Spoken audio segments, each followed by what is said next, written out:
në i ditë vështirë, mos i ta kalojmë banesën e varrit, edhe xhehenemi do të vëjë përpara Zotit xhelel xhelaluhu, do të thotë la ilaha illallah. Edhe ai do ta pranojë tauhidin, që xhehenemi është shumë i frekshëm.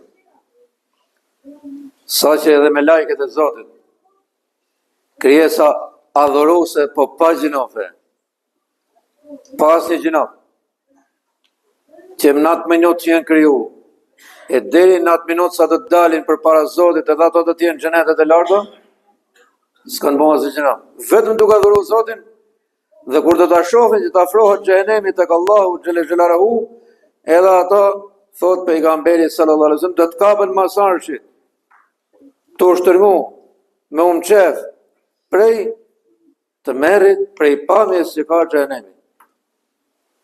O, robi Zotit, bashkë me mu, si të regohesh për tasë? Si mëson 1 milion fjalë, qoftë edhe të dobishme për këtë botë, po qoftë edhe pa të dobishme. Po shumica janë pa dobishme, 1 milion, 2 milion. I flet në ditë 500.000, e nuk thu fjalën la ilaha illallah, Muhammed Rasulullah.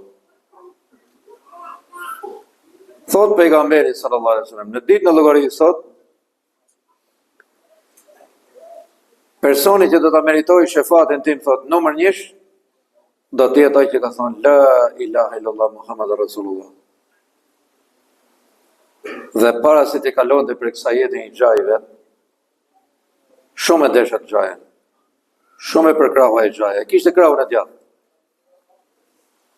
Edhe kur i ka kalu për kësaj jete xhaja dhe një bashkëshorte me emrin Hatixhe, Allahu më shirof me xhenet inshallah. Thot kam pas 2 goditje të rënda. Sa i xhaja pa të ndihmu shumë. Po çaj ndodhi me xhajen? Pse ju e dini që ka tolerancë të ndryshme mes robëve, mes njerëzve, mes Allahut dhe robit, bëhet falje e madhe tek Allahu xhelel xhelaluhu, bëhet mëshirë e madhe. Por në një vend nuk ka tolerancë, në një vend nuk ka mëshirë. Megjithëse mëshira ati ka pla qiellna, toka, çka kriju, gjitha, i ka pla mëshira Zotit, ama i send nuk e plot. Kush është ajo? Ai që s'ka thënë la ilaha illallah. Ai që i ka ra hashë Zotit xhelel xhelaluhu, nuk e prek mëshira Zotit. Në qoftë se ka vdek me këtë mendje. I njëjti rast është me xhajen e pejgamberit sallallahu alaihi wasallam, që pa të ndihmu shumë. Krahu i djathtë. Në momentet e fundit të kalimit për kësaj jete, i thot pejgamberit sallallahu alaihi wasallam, o xhaje, thuaj la ilaha illallah, që të kem një argument për para Zotit. Anë gjone vëllezër. I thot hapt, thuaj la ilaha illallah, dhe unë që t'i them, të justifikohem, të më thonë, të ndërmjetësoj para Zotit xhelel xhelaluhu, o Zot, e kam një gjuhë me vesh të mi, e ka një gjuhë dhe disa tjerë që ka thonë la ilaha illallah Muhammed Rasulullah. E din Allahu, ka thonë apo s'ka thonë. Po që ti edhe unë dëshmitar dhe, e të them për para Zotit, të ndërmjetësoj për ty. Nuk e tha. Në fakt, në atë moment, pa të nërë dhe disa mos besimtarë aty, edhe ta keni parasysh, të mos të harroni se është moment shumë i rëndësishëm.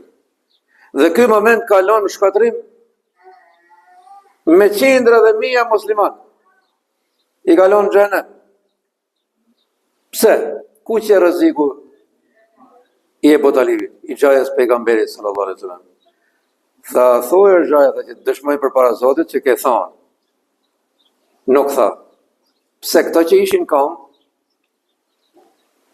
mendon, ishin duke e pa, duke një gjuhë se çfarë do të thonë. Dhe ky tha, me veten e vet, do të thonë dha, pa të frek nga vdekja, e në tha la ilaha illallah Muhammed Rasulullah. Edhe orë pirimi, tha orë një pimi, tha pejgamberit sallallahu alaihi wasallam. Po kam frek se këto do të mendojnë që kam frek nga vdekja. Po pse hallë këtyre keti? Atyre që kem kam aty. O vëllezër. Po pse hallën me letit keti? Ty të intereson gjoja e parë nga tjetër që ta ka urdhëruar Zoti në Kur'an, ruaj veten tënde. Kul la ilaha illallah. Thuaj, thot Allahu xhalla xhelaluhu, thuaj la ilaha illallah. Në Kur'an urdhër.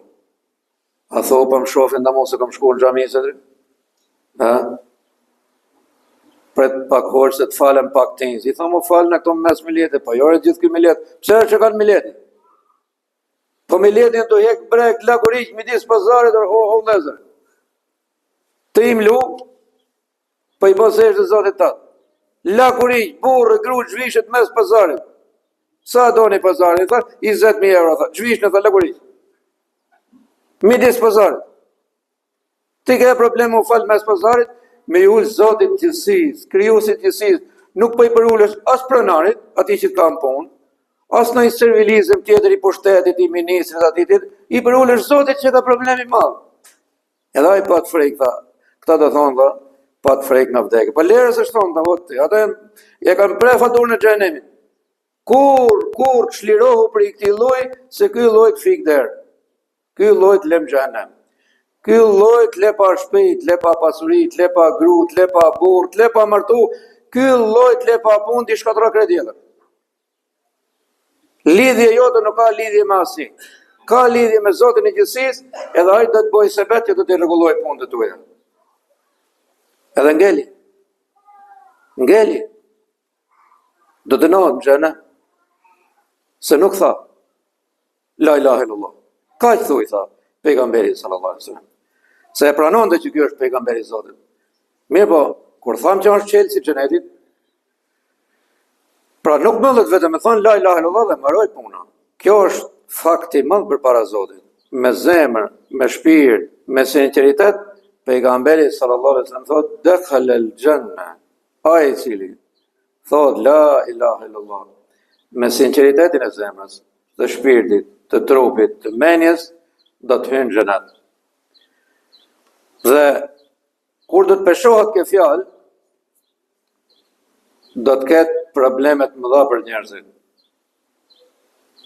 Në atë moment që po them që shumicës njerëzit i del llogaria për xhenem.